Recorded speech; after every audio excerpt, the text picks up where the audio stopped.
పదవులు కాదు సార్, పదవులు కాదు మా లక్ష్యం, పదవులు కాదు మా గుర్తింపు. ప్రజలు మమ్మల్ని మా మీద నమ్మకం పెట్టుకున్నారు. ఆ ప్రజలు నమ్మిన నమ్మకాన్ని వమ్ము చేయకూడదు. ఎప్పటికప్పుడు వాళ్ళకి న్యాయం చేయాలన్న లక్ష్యంతో మేము పనిచేస్తాం. ఓకే. ఈ రోజు పదవి తీసుకున్న నాగబాబు గారు ఎక్కడా కూడా నాకు వెన్నుపోటు పొడిచారు, నాకు అన్యాయం జరిగింది అని ఆయన ఎక్కడ చెప్పలా. లేకుంటే ఈ రోజు గౌరవ ఉప ముఖ్యమంత్రి పవన్ కళ్యాణ్ గారు గతంలో తెలుగుదేశం పార్టీ వారు లేఖ విడుదల చేశారు, చంద్రబాబు గారు సంతకం పెట్టారు, ఇది మాకు అన్యాయం జరిగింది, ఆయన ఎక్కడ చెప్పలా. అవును.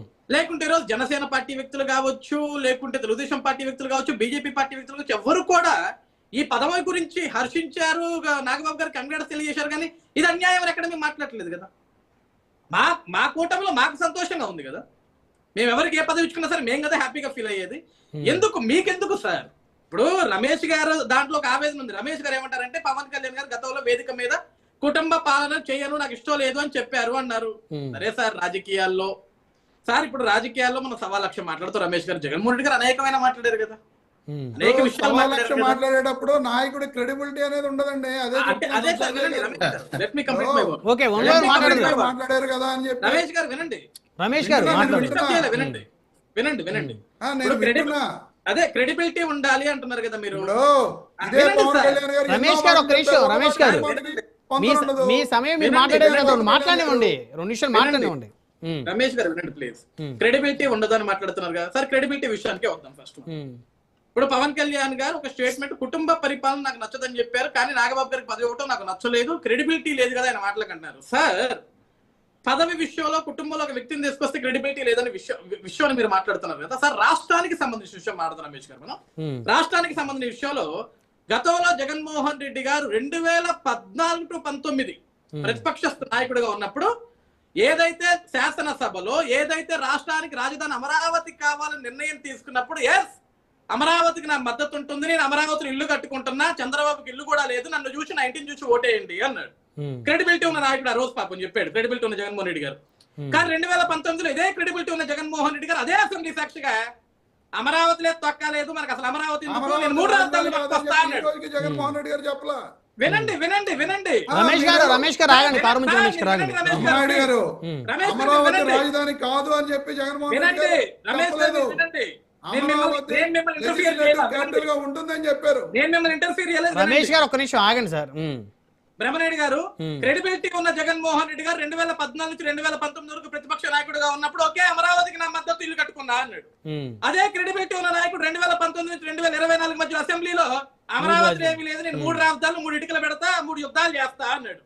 ఓకే పాప క్రెడిబిలిటీ ఉన్న నాయకుడు ఎక్కువ క్రెడిబిలిటీతో మాట్లాడాడని ప్రజలు 151 ఉన్న జగన్మోహన్ రెడ్డి గారు 11కి ఇచ్చి కనీస ప్రతిపక్ష స్థానం లేకుండా చేశారు.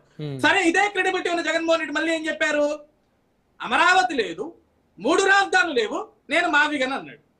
మావిగన్ అన్న ఇదే క్రెడిబిలిటీ ఉన్న జగన్మోహన్ రెడ్డి 2వ రోజు తెల్లారి విజయవాడ వచ్చాడు పాప ఒక మీటింగ్ కి.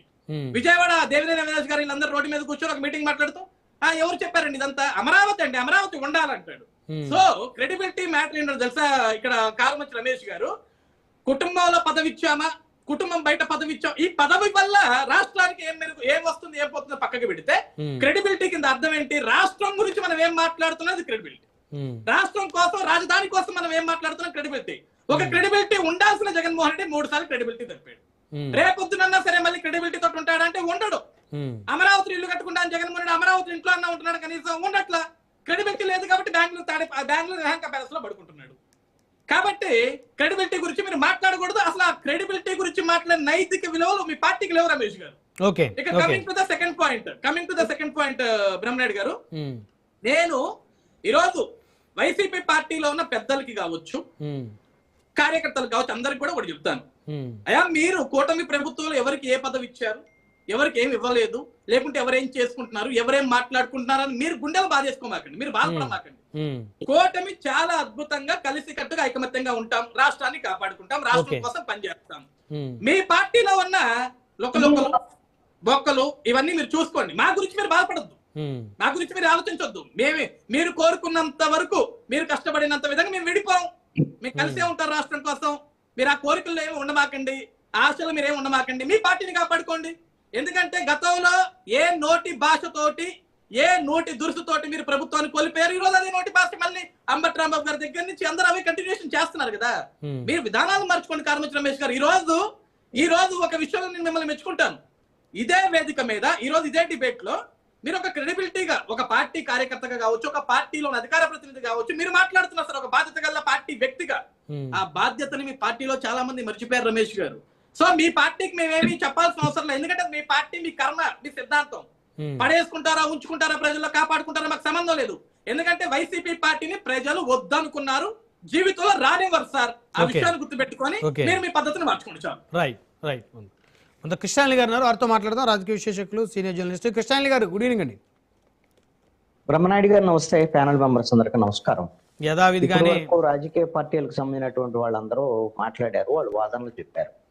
నా అభిప్రాయం ఏంటి అని అంటే, ఇది కూటమి ఏమి నిర్ణయాలు తీసుకుంటుంది, వైఎస్ఆర్ కాంగ్రెస్ పార్టీ ఏమి విమర్శిస్తుంది, వీళ్ళ అభిప్రాయాలు